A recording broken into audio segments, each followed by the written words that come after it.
Au sommaire de cette édition au Maroc, les manifestations se poursuivent à Al-Hoceima avec affrontements entre policiers et manifestants.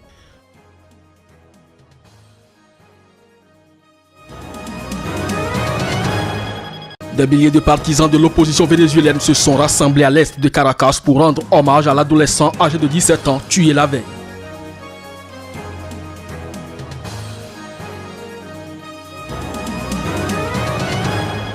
Les familles des victimes du crash d'un avion militaire en Birmanie se sont rassemblées dans un cimetière de la ville de Dawei pour les premières funérailles, alors que les secours birmans sont toujours à la recherche de dizaines de corps.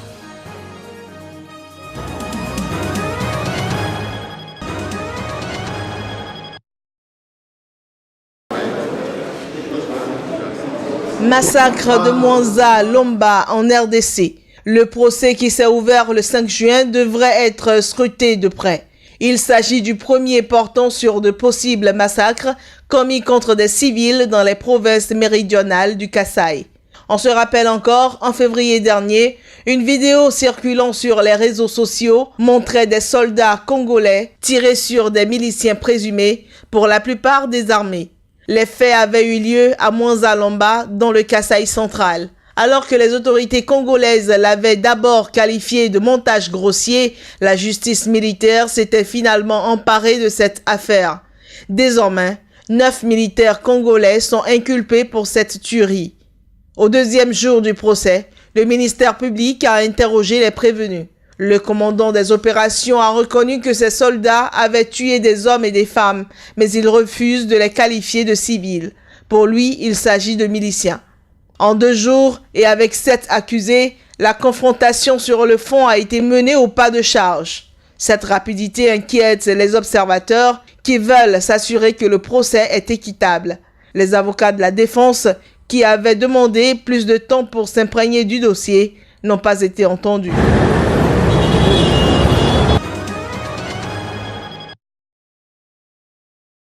Akinde Hichilema, incarcéré depuis près de 2 mois en Zambie. Un tribunal a ordonné jeudi que le chef de l'opposition soit jugé pour trahison par une juridiction supérieure du pays. L'homme âgé de 54 ans avait été arrêté début avril et inculpé pour trahison. En effet, il avait entravé le déplacement du convoi du chef de l'État, Edgar Lungu, son rival à la présidentielle.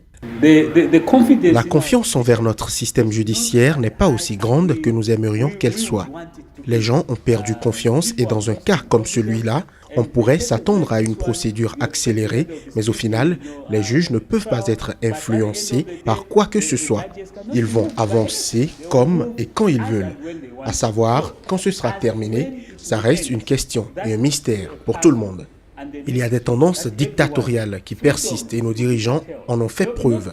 De ce fait, c'est difficile de prévoir une rencontre publique. On t'empêchera de tenir ce genre de rencontre.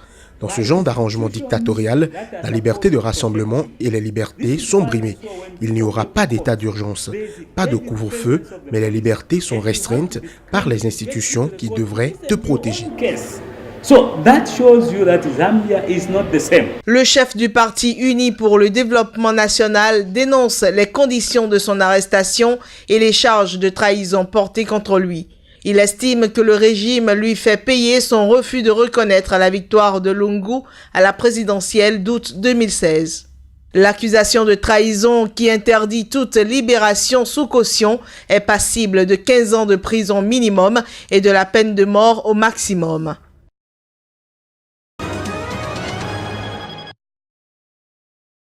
Coupure intempestive d'électricité en Gambie. La pilule est très difficile à avaler en cette période de Ramadan. Les coupures sont de plus en plus nombreuses dans les quartiers autour de Banjul. Depuis le début de la semaine, des foyers sont dans le noir des journées entières. Cette crise d'électricité touche aussi l'eau courante pour certains foyers. Le National Water and Electricity Company, entreprise étatique en charge de la fourniture d'eau et d'électricité dans le pays, est au bord de la faillite. À Banjul, le mécontentement commence à s'intensifier. Travailleurs de tous les secteurs en font les frais. À en croire son directeur adjoint, la société doit fournir de l'électricité à 2 millions d'habitants avec des générateurs hors d'âge qui ont été utilisés pendant ces 15 dernières années, voire plus. Actuellement, la société produit 45 MW par jour contre les 70 dont a besoin la région autour de Banjul. Quant aux problèmes d'eau courante qui sont aussi survenus cette semaine, ils sont dus à une rupture de conduite qui devrait être réparée dans les prochains jours.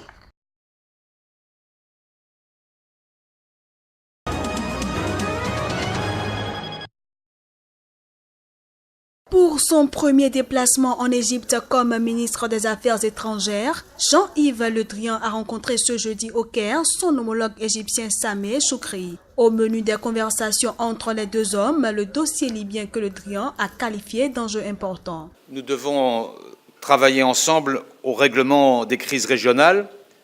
Je pense en particulier à la Libye.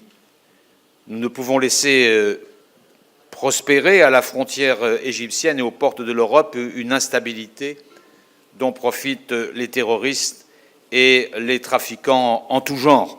Tout en évoquant les dialogues interlibyens menés en Égypte récemment, le ministre égyptien a souligné au cours d'un point de presse commun l'importance de parvenir à un règlement politique en Libye.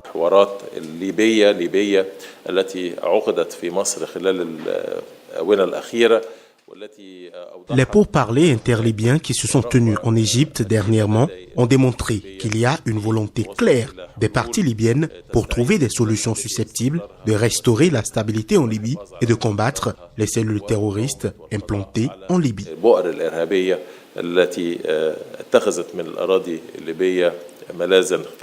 Au cours de sa visite d'un jour en Égypte, Jean-Yves Le Drian doit aussi s'entretenir avec le président égyptien Abdel Fattah al-Sisi et avec le pape de l'église copte orthodoxe Tawadros II. Il lui présentera ses condoléances pour les récents attentats contre la communauté copte. Par ailleurs, l'ancien ministre de la Défense français, Jean-Yves Le Drian, pourrait notamment se rendre en Algérie prochainement.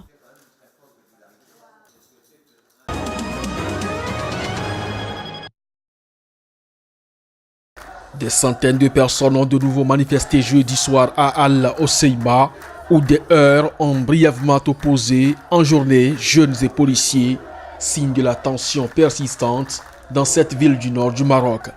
En fin d'après-midi, des groupes de jeunes se sont rassemblés par surprise dans le quartier Sidi Abed pour exiger la libération des leaders emprisonnés de la contestation qui secoue depuis 7 mois cette région du Rif.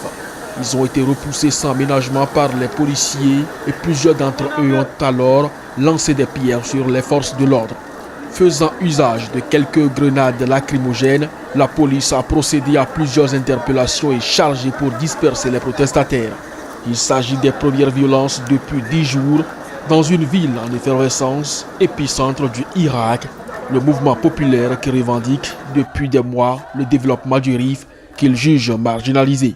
Au total, 86 personnes sont poursuivies par la justice, a indiqué jeudi le porte-parole du gouvernement, Moustapha El Khalfi.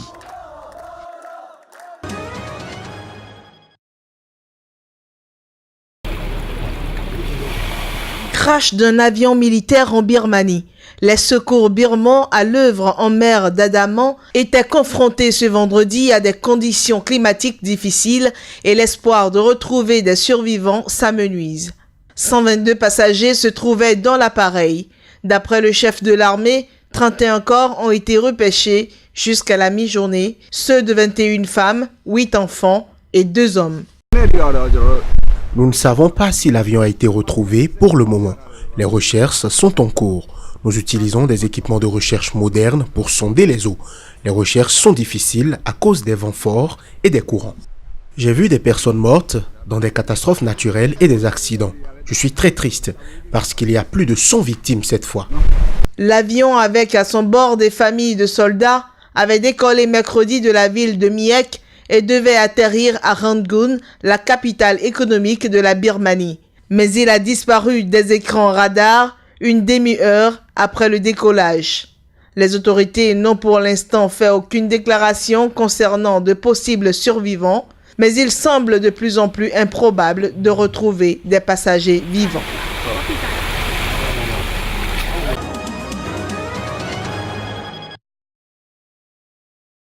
Le Parlement japonais a voté ce vendredi une loi permettant à l'empereur Akihito, âgé de 83 ans, de céder le trône à son fils aîné. En votant cette loi, le Parlement ouvre ainsi la voie à la première abdication en plus de 200 ans. Le test soumis par le gouvernement du Premier ministre conservateur Shinzo Abe avait été voté par la Chambre basse il y a une semaine et a été définitivement adopté par le Sénat ce vendredi.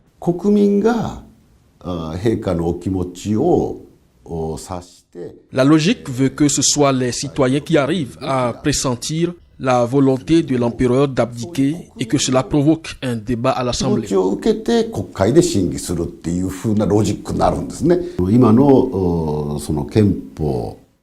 L'empereur actuel est celui qui a donné une nouvelle dimension au statut de l'empereur de manière à être en adéquation avec la constitution actuelle et le fonctionnement du pays.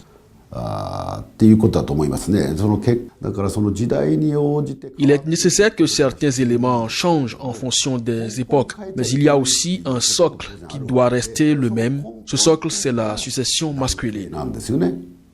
La succession a lieu immédiatement après l'abdication. Elle marque le début d'une nouvelle ère dont le nom est décidé au terme d'une longue investigation. Et si tout se passe comme prévu, l'empereur Akihito pourrait, selon la presse japonaise, renoncer à ses fonctions dès fin 2018. Il laisserait au prince héritier le trône du chrysanthème début 2019, après 3 décennies de règne baptisé Eisei ou parachèvement de la paix.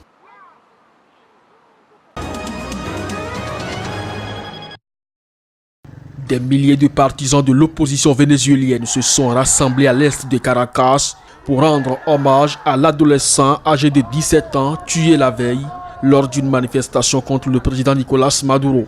L'adolescent est mort mercredi à Caracas où plusieurs milliers de personnes ont à nouveau manifesté pour exiger le départ du président Nicolás Maduro, tandis que le chef des armées a lancé un appel inédit à ses troupes à cesser les atrocités. L'adolescent, âgé de 17 ans, a été tué à Chacao, un quartier de l'est de la capitale, selon le parquet, portant à 66 le nombre de morts en plus de 2 mois de protestation de l'opposition. Outre les 66 morts, les manifestations pour exiger les élections anticipées ont fait depuis le 1er avril un millier de blessés et des centaines de personnes ont été arrêtées selon le parquet. La procureure générale Luisa Ortega a, elle, aussi dénoncé des abus de l'armée, ce qui lui a valu d'être qualifiée de traître par le gouvernement.